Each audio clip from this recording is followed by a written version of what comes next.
आज के वचन से आपके बहुत सारे सवाल क्लियर हो जाएंगे अगर आप इसे ध्यान से सुनेंगे तो। मैं सबसे पहले चाहता हूं कि आप मेरे साथ खोलिए रोमियो की किताब और उसका 11 चैप्टर, 11वां अध्याय, 11वां बाब। और मैं आपसे विनती करता हूं आप सभी मेरे साथ बाइबल खोलें। जो मैं वर्ड आपको समझा रहा हूं इसे हिंदी में बहुत अच्छे से एक्सप्लेन किया गया है यहां पर उससे पहले मैं चाहता हूं कि आप और मैं आंखें बंद करें और हम दुआ करें। हमारे जीवित और महान स्वर्गीय पिता, हम यीशु के नाम में आपके पास आते हैं। हम दुआ करते हैं आज हमारे लिए अपने वचन को खोल प्रभु, उन बातों पर ज्योति दे जो बातें हम कभी समझ नहीं पाए हैं, और हमारे सवालों के हमें उत्तर दे। विश्वास करते हैं प्रभु आपने हमारी दुआओं को सुना, यीशु के नाम में, आमीन एंड आमीन। आप में से बहुतों का ये सवाल हो सकता है कि दुनिया में इतनी गरीबी है, बीमारी है, लोग कर्जों में हैं, लोग सुसाइड कर रहे हैं, ऐसी बातें लास्ट 10 ईयर्स से हमने सुनी हैं। और हम जानते हैं कि परमेश्वर कभी भी बुराई को नहीं रच सकता। आप जानते होंगे कि कैसे शैतान के हृदय में घमंड आया था। पाप की शुरुआत एक हृदय से हुई थी। मैं जानता हूं जब आप न्यूज़पेपर पढ़ते होंगे या कोई न्यूज़ चैनल देखते होंगे, हर जगह पे आज इसने ऐसे मार दिया, आज का कत्ल हुआ, आज कहाँ पर बैंक रॉबरी हुई, यहाँ पर रेप हो गया, यहाँ ये हो गया। और कई बार हम जब इस कोविड से निकले हैं, हमारे अंदर एक सवाल ज़रूर आता है कि इतनी बुराई हो रही है इस दुनिया में, खुदा ने ये क्यों अलाउ किया है। मैं आज कुछ आपको समझाना चाहता हूँ। मैं सबसे पहले आपके लिए एक वर्ड पढ़ रहा हूँ जो आपके स्क्रीन पर है, 35, I am really very sorry, 11:33 Romeo. आहा, परमेश्वर का धन और बुद्धि और ज्ञान क्या ही गंभीर है, उसके विचार कैसे अथाह और उसके मार्ग कैसे अगम है। प्रभु की बुद्धि को किसने जाना, या उसका मंत्री कौन हुआ, या किसने पहले उसे कुछ दिया कि जिसका उसे बदला दिया जाए। क्योंकि उसी की ओर से और उसी के द्वारा और उसी के लिए सब कुछ है, उसकी महिमा युगानुग होती रहे। मैं एक वर्ड आपके लिए, मैंने पढ़ लिया ये पूरा, लेकिन मैं जो वर्ड आपको एक्सप्लेन करना चाहता हूं वो है 33, जिसमें लिखा है परमेश्वर की बुद्धि क्या ही गंभीर है। मेरे भाइयों, मेरी बहनों, आप सभी को ये पता होगा कि 9/11 एक ऐसी डेट है जो हम कभी नहीं भूल सकते, जब अमेरिका के ट्विन्स टावर पे अटैक हुआ था। और एक डेट हम बॉम्बे के लोग कभी नहीं भूल पाते, वो है 26/11। और आप जानते होंगे कि ये वो डेट है जब कुछ लोगों ने हमारे मुंबई के बहुत बड़े बड़े टावर्स पे अटैक किया था, ताज होटल पे, वीटी स्टेशन पे। ऐसी बहुत सारी बातें हैं जो मैं 10-15 साल से देखता आया हूँ, जिसमें आतंकवादियों ने हमले किए, कभी कहाँ, कभी लोकल ट्रेन में, कभी बस में। कई बार जब हम ये सब आँखों से देखते हैं, क्योंकि मैं बॉम्बे में रहता हूँ, तो जब बॉम्बे में सीरियल ब्लास्ट स्टार्ट हुए थे, ट्रेन्स के अंदर बम रखा जा रहा था अलग अलग जगहों पे, बड़ी तकलीफ होती थी ये देखकर कि कैसे लोगों के हाथ पैर ब्लास्ट में कट जाते हैं। आप इन दिनों में देखते होंगे कि लोग ड्रग्स ले रहे हैं, शराब पी रहे हैं, पब्स में जाके पता नहीं कैसे कैसे वो काम कर रहे हैं। हर जगह पर एक ही चीज़ दिखती है, गालियाँ, बुराई, निंदा, एक दूसरे के घर को खराब करना, और बहुत सारी गंदे संबंध, बहुत सारी गंदी बातें हर जगह पे आपको दिखेंगी। विदाउट मैरिज आज लोग एक साथ रहते हैं, बच्चे उत्पन्न करते हैं। आपको पता है आज ये नई चीज़ें कुछ सालों से शुरुआत हुई हैं, यीशु मसीह के भी समय में थी, लेकिन अब ये बहुत ज़्यादा बढ़ गई हैं। विदाउट मैरिज एक साथ रहना, बच्चे पैदा करना। और आप देखिए अब तो हमारी दुनिया में ऐसे ऐसे बातें आ रही हैं कि एक आदमी चाहे तो लड़के से लड़की, लड़की से लड़का बन सकता है, लड़कियां लड़के बन सकती हैं। आप देखिए जेंडर्स बदले जा रहे हैं आजकल। जब आप ये सारी बातें देखते हैं और आप जानते हैं कि ये सब क्या है, क्यों परमेश्वर ने ये सब अलाउ किया है कि ये सारी बातें दुनिया में हो। कोविड के अंदर देखिए कितने लोग खत्म हो गए, कितना सब कुछ खत्म हो गया। मैं आप में से हर एक को आज कुछ मैं समझाना चाहता हूं। यहां पर लिखा गया है कि परमेश्वर की विजडम बहुत गंभीर है। आप जानते हो परमेश्वर ने अगर शैतान को इस दुनिया में रहने दिया है तो याद रखिएगा, आप में से कुछ लोग ये कह सकते हैं कि ये कैसी बातें हैं, लेकिन मैं आपको बताना चाहता हूं परमेश्वर हमसे बहुत ज्यादा विजडम वाला है, उसे बहुत बुद्धि है। आप जानते हो ये पृथ्वी किसी भी चीज पे नहीं खड़ी है, कोई पिलर्स नहीं है नीचे, ये हवा में खड़ी है, ये परमेश्वर ने बनाई है। कभी आपने देखा कि समुंदर उसने कैसे बनाए, कभी आपने देखा कि चीजें उसने कैसे बनाई, कैसे उसने तारों को, चांद को, हर जगह को एक जगह पे फिट किया, समुंदर को ऐसे रखा। अगर आप परमेश्वर की विजडम के बारे में अगर आप जान लेंगे तो आपके लिए बहुत सारी बातें आसान हो जाएंगी। इन दिनों में हम सब जगहों पे बुराई, पाप, बीमारियां, हर जगह पे सुसाइड, हम ये सब देख रहे हैं। क्यों परमेश्वर ने ये सब अलाउ किया है? क्यों परमेश्वर शैतान को हमेशा के लिए खत्म क्यों नहीं कर देता कि एक ही झटके में सब खत्म हो और सारी बुराई पूरी हो जाए? अब ध्यान दीजिए, अगर परमेश्वर ने शैतान को इस पृथ्वी पर रहने दिया है तो मैं आपको बताना चाहता हूं इसमें भी हमारी एक भलाई है, इसमें भी परमेश्वर ने कुछ आपके लिए ऐसा रखा है जो आपके लिए अच्छा है।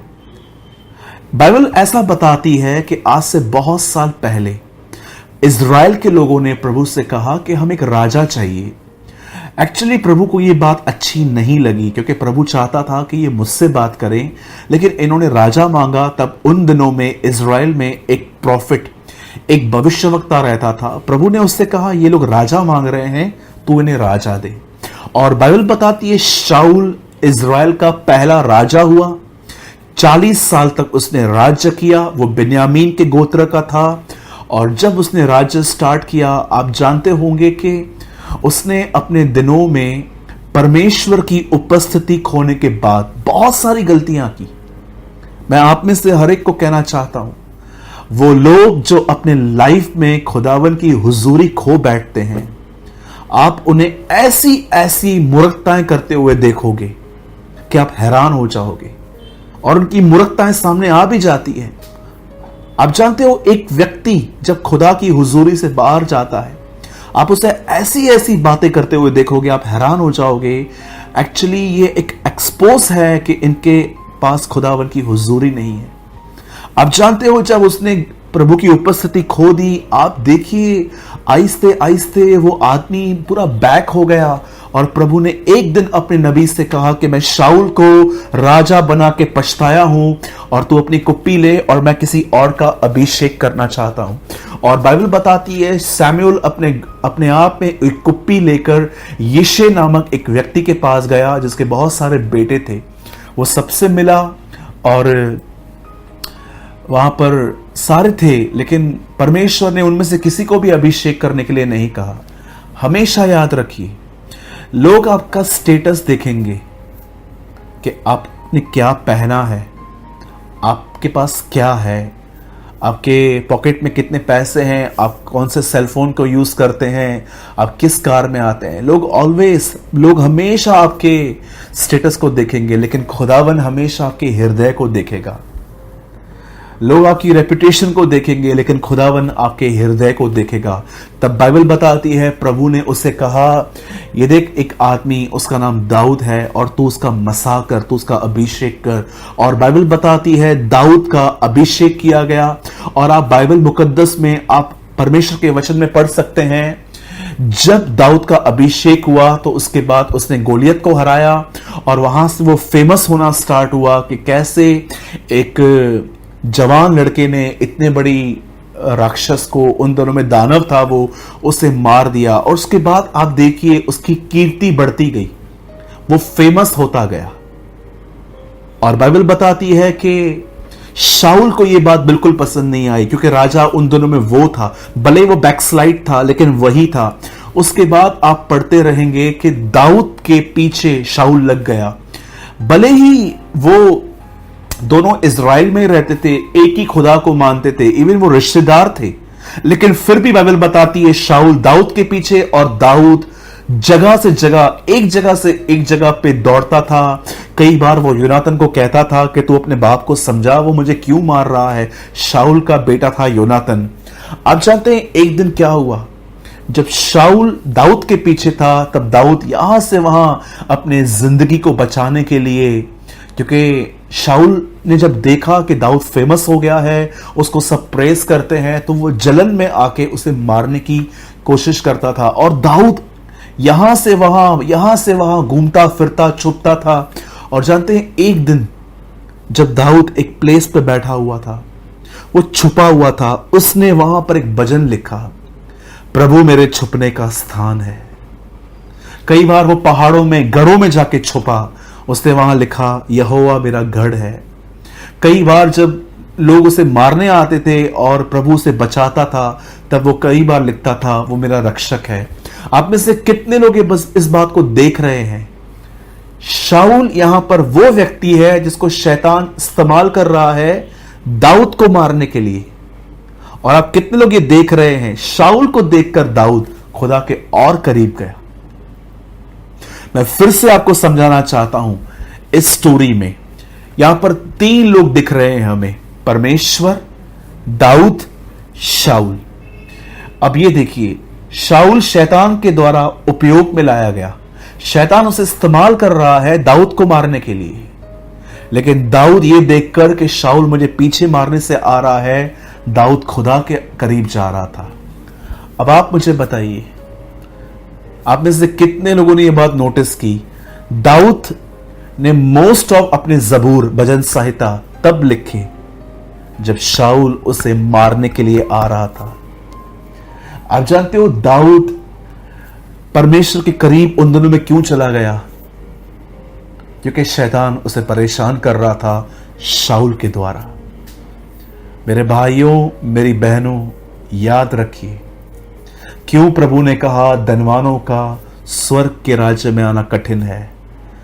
आप सोचिए, अगर एक व्यक्ति गरीब है, उसे एक बड़े अस्पताल में अपने बच्चे का और इलाज कराने के लिए पैसा नहीं है, तो वो क्या करेगा? वो खुदा के सामने हाथ फैलाएगा और कहेगा इसे बचा। लेकिन एक अमीर व्यक्ति के अंदर एक ख्याल जरूर होगा, हम प्रार्थना करके देखते हैं, लेकिन उसके अंदर एक ख्याल जरूर होगा, कुछ नहीं भी हुआ तो मैं डॉक्टरों को भी जानता हूं और मेरे पास इतने पैसे भी हैं कि मैं वहां ले जा सकता हूं। अगर आप ये सोचेंगे तो क्या हम हमेशा गरीब रहें? जी नहीं। पर मैं आपको बताना चाहता हूं, ऐसे बहुत कम धनवान लोग होते हैं जो पैसा होने के बाद भी अपना ईमान परमेश्वर पे रखते हैं। आप सोचिए, आज बहुत सारे जो लोग आज अमीर हैं, अगर आप उनको बताओगे कि प्रभु के पास आओ सब कुछ ठीक हो जाएगा, वो कहेंगे मुझे कुछ प्रॉब्लम ही नहीं है, मैं क्यों आऊं। लेकिन यही अमीर लोग जब डॉक्टरों के पास अपने बच्चों को लेके जाते हैं या खुद जाते हैं, जब इन लोगों को आंसर मिल जाता है कि आप नहीं बच सकते, तब आप इन्हीं लोगों को कलीसिया में आते हुए देखते हो। अब आप मुझे बताइए, क्यों परमेश्वर ने अलाउ किया है कि शैतान यहां रहे? फॉर वन रीजन, वह जानता है कुछ लोग मेरे पास खुद नहीं आएंगे, यही भेजेगा। ये इनको थोड़ा परेशान करेगा और ये परेशानी में मेरे पास आएंगे और मैं इन्हें मिल जाऊंगा।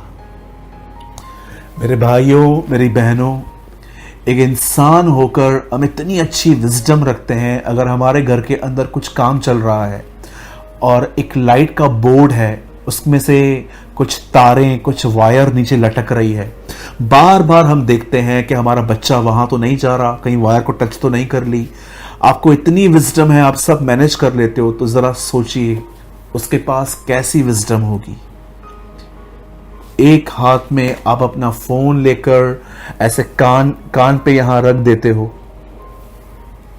गाड़ी भी चलाते हो, फोन पे बात भी करते हो। कितना खुदा ने आपको विजडम दी है। आप गाड़ी भी चलाते हो, ब्रेक भी दबाते हो, फोन पे बात भी करते हो, सामने से भी देखते हो। आपके पास इतनी बुद्धि है, तो जरा सोचिए खुदा के पास कितनी बुद्धि होगी। और उसकी बुद्धि ने एक काम किया है, उसने शैतान को रहने दिया है। याद रखिएगा, सुसमाचार ये नहीं है कि आपके पास कभी तकलीफ नहीं आएगी, लेकिन सुसमाचार ये है कि परमेश्वर शैतान के सारे कामों को आपकी भलाई के लिए इस्तेमाल कर देगा। शैतान सोचता था कि यूसुफ खड्डे में गया, अब ड्रीम भी गया, उसका दर्शन भी गया, लेकिन कौन जानता था कि प्रभु ने उसको वहां से निकाला। उसके बाद वो एक पोतीपर नामक एक व्यक्ति के घर में पहुंचा, वहां से वो जेल में पहुंचा और वहां से वो राजा तक पहुंचा। शैतान की हर योजना को परमेश्वर ने यूसुफ की भलाई में बदल दिया। मैं आप में से हर एक को कहना चाहता हूं, शैतान ने इस दुनिया, परमेश्वर ने अगर शैतान को इस दुनिया में जिंदा रखा है, वो उसे खत्म नहीं कर रहा, तो उसका एक ही कारण है, क्योंकि परमेश्वर जानता है कि कुछ लोग सिर्फ तकलीफ में ही उसके पास आएंगे, वो उसके पास डायरेक्टली नहीं आएंगे। और ये सबके लिए भी नहीं है, क्योंकि मैंने ऐसे भी लोग देखे हैं जो जिनको कोई प्रॉब्लम नहीं थी, पर वो फिर भी प्रभु में आए। लेकिन मैंने वास्ट मेजॉरिटी यही देखी है जिनको खुदा की कोई भूख और प्यास नहीं थी, लेकिन वो अपने तकलीफों में आए और उन्होंने खुदा को पा लिया। मेरे भाइयों, मेरी बहनों, मैं आप में से हर एक को कहना चाहता हूं, फ्यूचर में एक ऐसा टाइम भी आएगा जब इस दुनिया में जहां हर जगह बुराई है, यूहन्ना कहता है एक टाइम आएगा जब धार्मिकता निवास करेगी, सब कुछ खत्म हो जाएगा, शैतान, उसके काम, उसकी दुष्ट आत्माएं सब खत्म हो जाएंगी। लेकिन ये एक ऐसा टाइम है जब परमेश्वर ने शैतान को अलाउ किया है कि वो कुछ लोगों को परखे, कुछ लोगों को तकलीफ दे। क्योंकि मैं आपको कहना चाहता हूं मेरे भाइयों, मेरी बहनों, थोड़ी सी तकलीफ सहना नरक जाने से बेहतर है। यीशु ने कहा आंख का निकलना बेहतर है, पर यह अच्छा नहीं है कि सब कुछ ठीक हो और हम नरक में चले जाएं। आप जानते होंगे यीशु ने व्यभिचार के लिए क्या कहा, अगर तेरी आंख तुझे ठोकर खिलाती है तो निकाल के फेंक दे, अंधा होके स्वर्ग में आ। यीशु क्या कहना चाहता था, नरक जाने से बेहतर है अपनी एक आंख खो देना। यीशु ये नहीं कह रहा था कि अगर आपकी आंख व्यभिचार करवाती है तो उसे निकाल कर फेंक दे। वो आपको समझाना चाह रहा था कि नरक कितना खतरनाक है। कई सारे लोग सोचते हैं कि नरक में सिर्फ एक आग की झील है, एक नदी है जहां में आग बहती रहती है, वहां एक कीड़ा है। लेकिन मैं आपको बताना चाहता हूं सबसे खतरनाक और सबसे गंदी चीज वहां क्या है। मेरे भाइयों, मेरी बहनों, नरक एक ऐसी जगह है जहां पर प्रभु की दया नहीं है। एक बार इंसान अगर वहां से चला जाए, अगर एक बार इंसान वहां पर अंदर आ जाए, वो खुदा से कितनी भी माफिया मांगे, कितना भी पुकारे, उसकी कोई पुकार प्रभु तक नहीं पहुंचती।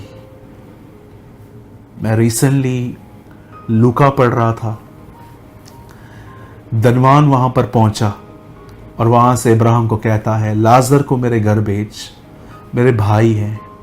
उन्हें गवाही दे जाके कि नरक एक जगह है, मन फिराएं वो लोग ताकि यहां ना आए। आप जानते हो हेल से इन दिनों में एक मैसेज आ रहा है यहां मत आओ। यू नो, नरक से इन दिनों में एक मैसेज आ रहा है, यहां मत आओ, रिपेंट कीजिए, अपने पापों का पश्चाताप कीजिए, परमेश्वर आपको बचा लेगा। मैं सच कहता हूं, मैं इन दिनों में जब मैं लूका की किताब पढ़ रहा था, मैंने देखा लाजर और धनवान एक ही साथ रहते थे, पास पास में। वो उसके डेवड़ी पे और ये अंदर रहता था। धनवान भी मर गया, लाजर भी मर गया। धनवान नरक चला गया, लाजर स्वर्ग, धनवान जो था वो नरक चला गया और लाजर स्वर्ग चला गया। जब वो वहां पर था तो उसे इतनी प्यास लगी कि वो वहां पर एक बूंद के लिए तरस रहा था। और वो वहां से इब्राहिम को देखता है कि लाजर उसकी गोद में है और कहता है, इब्राहिम लाजर को भेज, मेरे भाई जिंदा हैं, उनको जाके बताए कि वो पश्चाताप करें। क्यों वो ये कह रहा था? क्योंकि वो चाह रहा था कि उसके भाई यहाँ ना आए। मैं आप में से हर एक को कहना चाहता हूँ, नरक इन दिनों में संदेश दे रहा है, यहाँ मत आओ, ये अच्छी जगह नहीं है। मेरे भाइयों, मेरी बहनों, यीशु मसीह आपसे प्रेम करते हैं और वो आपको अपने साथ रखना चाहते हैं। इंसान की जगह नरक नहीं, खुदा की हुजूरी है, वो स्वर्ग है। लेकिन परमेश्वर अपने नियमों से कभी दूर नहीं हटेगा। वो ये नहीं देखेगा कि आप कौन हो, लेकिन कुछ हद तक वो ये भी देखता है कि आप किस चीज में विलिंग हो। ऐसा नहीं होता कि परमेश्वर के फेवरेट लोग हैं कि ये आदमी अच्छा है, मैं इसको ले लूंगा, ये मुझे समझ में नहीं आता, मैं इसको नरक में डाल दूंगा। याद रखिए, अगर आप चाहते हो कि प्रभु बहुत जल्द जब आए और वो आपको अपने साथ बादलों पे उठा लिया जाए, तो मैं आपको एक बात कहना चाहता हूं, पश्चाताप करें, अपने गुनाहों को प्रभु के सामने मान लें। और मैं आप में से हर एक को कहना चाहता हूं, परमेश्वर से अनुग्रह मांगिए कि वो आपको अपने साथ चलने में मदद करे और परमेश्वर आपको अनुग्रह देगा पवित्रता में जीने में। और एक दिन जब प्रभु यीशु मसीह आएंगे, आपको उठा लेंगे। यही खुदा की डिजायर है आपके लिए। मैं आप में से हर एक को कहना चाहता हूं, संदेश आ रहा है, यहां मत आओ, ये अच्छी जगह नहीं है, ये आपके लिए नहीं है। आपके लिए स्वर्ग है, आपके लिए यीशु मसीह है और वो चाहता है कि आप उसके साथ चलो ताकि आप उठा लिए जाओ। मेरे भाइयों, मेरी बहनों, मैं विश्वास करता हूं कि ये संदेश कहां ना कहां, इस संदेश ने आपको छुआ होगा। अपना समय मोबाइल में, नेटफ्लिक्स पे मूवियाँ देखने में, चिट चैट में, पबजी गेम्स खेलने में वेस्ट मत कीजिए। हर चीज़ को एक प्रॉपर प्लेस दीजिए। हर चीज़ का एक टाइम है। आप कुछ टाइम तक गेम खेल रहे हैं, इट्स ओके। आप अपने दोस्तों से कुछ टाइम तक चैट कर रहे हैं, नो प्रॉब्लम। अगर आपने अपने आप को थोड़ा फ्रेश करने के लिए थोड़ी टीवी देख ली, नो प्रॉब्लम। लेकिन ये देखिए, कहीं ऐसा तो नहीं है कि अब ये बातें आप पे हावी हो रही हैं और आपको ठंडा कर रही हैं और आपको खुदा से दूर कर रही हैं। याद रखिएगा, छोटी छोटी लोमड़ियां पूरी दाग की बारी को नाश कर देती हैं। जो चीज़ आपको गुलाम बना रही है, अच्छा होगा उस चीज़ को आप गुलाम बना दो, नहीं तो एक टाइम ऐसा आ जाएगा कि आप उसके वश में आ जाओगे और आप चाहकर भी कुछ चीज़ों में अपने मन को नहीं निकाल पाओगे। मैं आप में से हर एक को इनवाइट करता हूँ, खुदा आपका वेट कर रहा है। वो चाहता है कि आप उसके पास लौट आए। मैं सारी बातों के लिए प्रभु को महिमा देता हूँ। यदि आपको ऐसा लग रहा है कि आपने अपना समय बहुत हद तक इन दिनों में बर्बाद किया है और अब आपके अंदर प्रभु के प्रति भूख और प्यास भी नहीं है, तो आज मैं आपके लिए दुआ करना चाहता हूँ। मैं चाहता हूँ आप अपने हाथों को फैलाइए। मेरा ये ईमान है कि खुदावन, मैं जब दुआ करूँगा वो ज़रूर आपको स्पर्श करेगा। इसलिए नहीं क्योंकि मैं दुआ कर रहा हूँ, इसीलिए क्योंकि वो आपसे प्यार करता है। आइए अपनी आंखों को बंद कीजिए। खुदावन, खुदा, मैं दुआ करता हूँ आपके बेटे यीशु के नाम में। खुदा, जो भी मेरा भाई बहन इस समय इस वीडियो को देख रहा है, मैं प्रार्थना करता हूँ तू उन्हें स्पर्श कर, यीशु के नाम से उन्हें नया कर, और प्रार्थना करता हूं खुदावन तुझे जानने और समझने की भूख और प्यास दे खुदा। और मैं दुआ करता हूं प्रभु जी आज के संदेश को वो समझ पाए प्रभु। मैं आपको प्रभु सारी महिमा देता हूं। मैं विश्वास करता हूं कि आप इस समय अपने लोगों को छू रहे हैं, उनके अंदर से हर प्रकार की गंदगी को निकाल रहे हैं, उन्हें पवित्र आत्मा का बपतिस्मा दे रहे हैं। और प्रभु मैं विश्वास करता हूं कि इस समय कुछ लोग हैं यहां पर जो इस समय इस वीडियो को देख रहे हैं, खुदावन आप बड़े सामर्थ्य तौर पे आप उनको छू रहे हैं। मैं ये बिलीव करता हूं प्रभु। मैं दुआ करता हूं कि आज से मेरे जो भाई बहन ये वीडियो देख रहे हैं, आज के बाद ये अपने अभिलाषाओं के अनुसार नहीं लेकिन तेरी मर्जी से जिंदगी जिएंगे। मैं सारी महिमा आदर में आपको देते हुए खुदावन इस दुआ को यीशु के नाम में मांगता हूं। आमीन एंड आमीन।